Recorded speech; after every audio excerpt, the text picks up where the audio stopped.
सूर्य का नियम लीजिए कि सूर्य के आने से पहले जगेंगे, सूर्य को अर्घ देंगे, सूर्य को प्रणाम करेंगे। हो सके तो ये 3 नियम जरूर लो। बोलो सूर्य का नियम, हम सूर्य की उपस्थिति में अच्छे कार्य करें। गौ का नियम, गौ माता को आहार, प्रणाम, उसका अंश, उसकी रक्षा, उसका पोषण, उसका संवर्धन।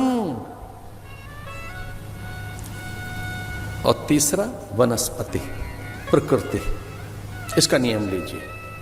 आपकी कोई पूजा बिना तुलसी, दूर्वा, धतूर, विजया, शमी, पुष्प के बिना हो नहीं सकती। कितनी बड़ी बात कही हमारे ऋषियों ने कि इनके बिना कोई उपासना, पूजा, अर्चा, यज्ञ आदि संपन्न होंगे क्या? बिना दूर्वा के, बिना धतूर, विजया, शमी, बिल्वपत्र के, बिना पुष्प के इनकी रक्षा भी तो करेंगे ना। वनस्पतियों की रक्षा, जलाशयों की रक्षा, सरित सरोवरों की रक्षा, सलिलाओं की रक्षा, उनकी अविरलता, निर्मलता के लिए एक हल्की सी चिंता और उसके लिए तत्परता अगर आपके पास है तो सब चीजें बची रहेंगी। ये भरत ने किया। सूर्योपासना, वनस्पति की रक्षा, और जब आप ऐसा करते हैं तो बहुत सी विकृतियां निवृत्त होती हैं।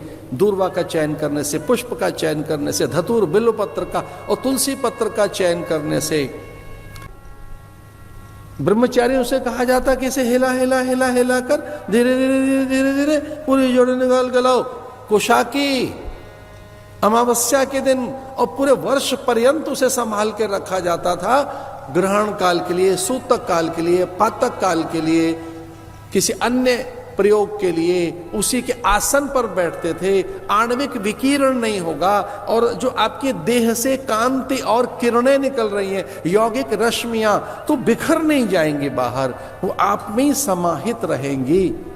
कुशासन का अर्थ यह है कंबल में बैठने का, अर्थात ऊनी आसन पर बैठने का। मुझे क्षमा कीजिए, सूती आसन पर बैठना निषेध बताया गया है। इसका अर्थ ये नहीं है कि कुछ अटकल पच्चू बताई है ये आचार्यों ने ना, ये आचार्यों के अटकल पच्चू नहीं है। ये आपकी किरणें, रश्मियां, ऊर्जा, शक्ति बिखर न जाए, संग्रहित रहे, कोशोत्पाटन। तो ये 3 नियम लीजिए, सूर्य का, गौ का, वनस्पति का।